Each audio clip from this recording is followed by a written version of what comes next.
अस्सलाम वालेकुम, मैं हूं मोहम्मद इस्माइल रफ़ीक। जैसा कि हमारी डायनामिक एक्शन की सीरीज़ चल रही है, तो इस वीडियो में हम इंटरैक्टिव ग्रिड के अंदर डायनामिक एक्शन के बारे में बात करेंगे कि इंटरैक्टिव ग्रिड के अंदर बेसिकली डायनामिक एक्शन किस तरीके से क्रिएट कर सकते हैं, उस हवाले से बात करेंगे। ठीक है, तो देखिए मैंने एक सिंपल सा एक फॉर्म बनाया हुआ है एम्प्लॉय टेबल के ऊपर। जस्ट ये एक एम्प्लॉय का फॉर्म है, लेकिन ये मैंने एक इंटरैक्टिव ग्रिड पर ये बनाया हुआ है ताकि हम इस पर डायनामिक एक्शन की एग्जांपल कर सकें। ठीक है, तो बेसिकली हमारा टास्क ये है आज का कि अगर हम किसी एम्प्लॉय के जॉब को चेंज करते हैं तो क्या होगा कि पहले वो उस जॉब से रिलेटेड उसकी जो मिनिमम सैलरी और मैक्सिमम सैलरी सेट हुई हुई है, वो पहले चेक करेगा कि इसकी मिनिमम सैलरी या मैक्सिमम सैलरी क्या सेट हुई हुई है। ठीक है, अगर हम जॉब वाले टेबल को ओपन करें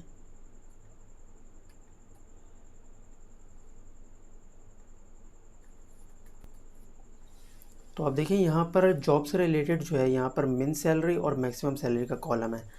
ठीक है, तो हमें यही करना है कि अगर मैं किसी एम्प्लॉय के जॉब को चेंज करता हूँ तो पहले चेक करें कि इसकी करंट सैलरी क्या है। अगर उस जॉब की मिनिमम सैलरी इसकी करंट सैलरी से ज़्यादा है तो क्या होगा कि उसकी उस जॉब की मिनिमम सैलरी इसकी सैलरी में सेट कर देगा। ठीक है, इसकी करंट सैलरी में उस जॉब की मिनिमम सैलरी सेट कर देगा।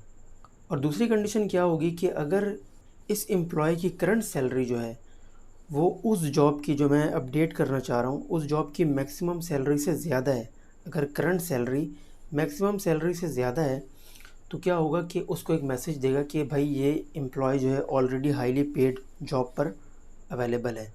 ठीक है, तो इसके लिए हम क्या करते हैं कि अपने जॉब वाले कॉलम में या जॉब आईडी वाले कॉलम में एक डायनेमिक एक्शन क्रिएट करते हैं और इसका नाम लिख लेते हैं वेरीफाई सैलरी। ठीक है, और उसके बाद हम अपने एक्शन में ये जो हमारा ट्रू एक्शन है इसमें अब हम इस एक्शन को सिलेक्ट करेंगे एग्जीक्यूट सर्वर साइड कोड। ठीक है, क्योंकि हमें PL/SQL कोड लिखना है, कुछ हमें चेक लगाने हैं कुछ टेबल के बेस पर, तो हम यहाँ पर एग्जीक्यूट PL/SQL कोड सेलेक्ट कर लेंगे और ये जो ब्लॉक है हमारा इसमें हम अपना कोड लिख लेंगे।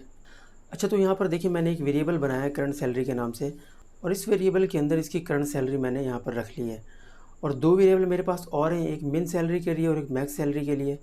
तो मैंने जॉब वाले टेबल से मिन सैलरी और मैक्स सैलरी उठा ली है जॉब आईडी के बेस पर जो करंटली सिलेक्टेड हुई है। और उसके बाद मैंने यहाँ पर मेरे पास पेज में एक और आइटम है एग्जीक्यूशन मैसेज के नाम से। ठीक है, तो इसमें क्या करता हूँ कि पहले इसकी सैलरी चेक करता हूँ कि अगर उसकी करंट सैलरी इस जॉब की मिनिमम सैलरी से कम है तो क्या करे, इसकी करंट सैलरी को उसकी मिनिमम सैलरी से अपडेट कर दे, इस जॉब की मिनिमम सैलरी से अपडेट कर दे।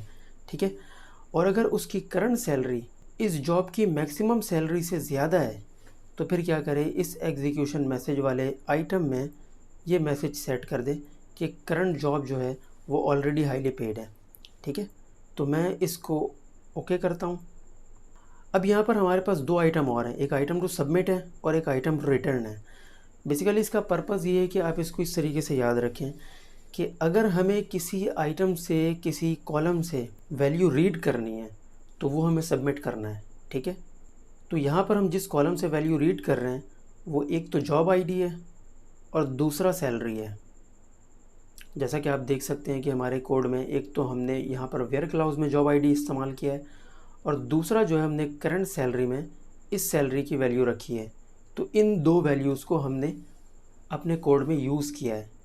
ठीक है, तो इन आइटम को हम सबमिट करेंगे और जो हमें रिटर्न करना है वो बेसिकली वो आइटम होते हैं जिस आइटम में या कॉलम में हम अपने कोड के अंदर वैल्यू सेट कर रहे हों। तो आप देखिए हम यहाँ पर जो वैल्यू सेट कर रहे हैं वो सैलरी वाला दोबारा कॉलम यहाँ पर आ गया, यानी कि हम सैलरी वाले कॉलम से वैल्यू रीड भी कर रहे हैं और वैल्यू सेट भी कर रहे हैं। ठीक है, और एक दूसरा जो हमारा आइटम है वो इस पेज का आइटम है जिसमें हम वैल्यू सेट कर रहे हैं। ठीक है, तो इन दोनों आइटम को हम यहाँ पर आइटम टू रिटर्न में सेट कर देंगे। एक तो हो गया हमारा सैलरी वाला, और अगर हमें इस पेज का कोई आइटम सेलेक्ट करना है तो हम यहाँ से पहले करंट पेज सेलेक्ट करेंगे और यहाँ से एग्जीक्यूशन मैसेज वाले आइटम को सेलेक्ट कर लेंगे। ठीक है, इसको सेव करते हैं और यहाँ से हम एक और डायनेमिक एक्शन बनाएंगे अपने इस एग्जीक्यूशन मैसेज वाले आइटम पर। वो क्या करेगा, जब भी इस आइटम के अंदर कोई वैल्यू अपडेट होगी तो जस्ट वो एक अलर्ट शो कर देगा कि भाई ये मैसेज है। तो हम इसका नाम यहाँ पर लिख लेते हैं, शो अलर्ट। और यहाँ से इसके एक्शन में हम क्या करेंगे कि इसका एक्शन हम सेलेक्ट कर लेंगे एग्जीक्यूट जावास्क्रिप्ट कोड। और यहाँ पर कोड वाले बॉक्स में हम यहाँ पर इस जावास्क्रिप्ट कोड के थ्रू अपना मैसेज शो कराएंगे कि अगर इस मैसेज वाले आइटम में अगर कोई मैसेज आया है तो जस्ट उसे अलर्ट के थ्रू शो कर दें। ठीक है, इसे सेव करते हैं, यहाँ से अपने पेज को रिफ़्रेश करते हैं। और अब यहाँ पर देखें, अगर मैं इस मार्केटिंग मैनेजर वाले जॉब को शिपिंग क्लर्क करता हूँ तो वो क्या करेगा, एक मैसेज शो करेगा कि करंट जॉब जो है वो ऑलरेडी हाईली पेड है। ठीक है, मैं इसको ओके करता हूँ।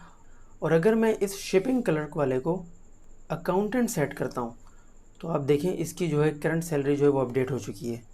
अच्छा, यहाँ पर हमारे पास एक ब्लैंक मैसेज बॉक्स भी शो हो रहा है, ब्लैंक अलर्ट भी शो हो रहा है।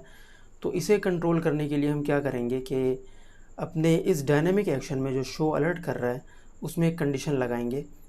तो इसकी क्लाइंट साइड की कंडीशन में हम यहाँ पर आइटम इज़ नॉट नल, इस कंडीशन को चेक कराएंगे कि अगर इसके अंदर कोई वैल्यू है तब तो अलर्ट मैसेज शो करें, वरना कोई मैसेज शो ना करे। ठीक है। अच्छा, आपने नोट किया होगा कि हम डायनामिक एक्शन के अंदर क्लाइंट साइड कंडीशन भी यूज़ कर रहे हैं, जबकि इससे पहले हम सर्वर साइड कंडीशन यूज़ करते हुए आ रहे थे। तो बेसिकली इसके अंदर डिफरेंस क्या है कि आपका जो ब्राउज़र होता है उसके अंदर एक बिल्ट इन इंजन होता है जो कि जावास्क्रिप्ट कोड को एग्जीक्यूट करता है। तो आमतौर पर हमारे पास जो डायनामिक एक्शंस होते हैं वो एक तरीके के जावास्क्रिप्ट कोड ही होते हैं। ठीक है, जस्ट हम उसे एक डिक्लेरेटिव वे में उसे बना रहे होते हैं, लेकिन वो अल्टीमेटली जावास्क्रिप्ट कोड होते हैं। तो हम जो क्लाइंट साइड कंडीशन बनाते हैं वो बेसिकली इस ब्राउज़र के अपने इंजन में ही एग्जीक्यूट होता है और फिर जो भी उसका रिज़ल्ट होता है उसके बेस पर वो आगे काम करता है। लेकिन अगर हम सर्वर साइड कंडीशन की बात करें तो इसमें क्या होता है कि बेसिकली आपका ब्राउज़र उस कंडीशन को एग्जीक्यूट करने के लिए आपके सर्वर को रिक्वेस्ट करता है कि जो कंडीशन है उसे एग्जीक्यूट करे, और एग्जीक्यूट करने के बाद जो उसका रिज़ल्ट है वो रिस्पॉन्स की सूरत में सर्वर जो है वापस ब्राउज़र को सेंड कर देता है। ठीक है, तो ये मेन डिफरेंस है क्लाइंट साइड और सर्वर साइड कंडीशन के दरमियान। अब जो यहाँ पर हमने चेंजिंग की है उसे हम सेव करते हैं और अपने पेज को रिफ़्रेश करें, और फिर दोबारा से हम इस शिपिंग क्लर्क वाले पोस्ट को अगर हम चेंज करें और इसे अकाउंटेंट सेट करें तो अब आप देखें इसकी करंट सैलरी जो है वो अपडेट हो चुकी है और हमारे पास मैसेज भी शो नहीं हो रहा है क्योंकि वो ब्लैंक है।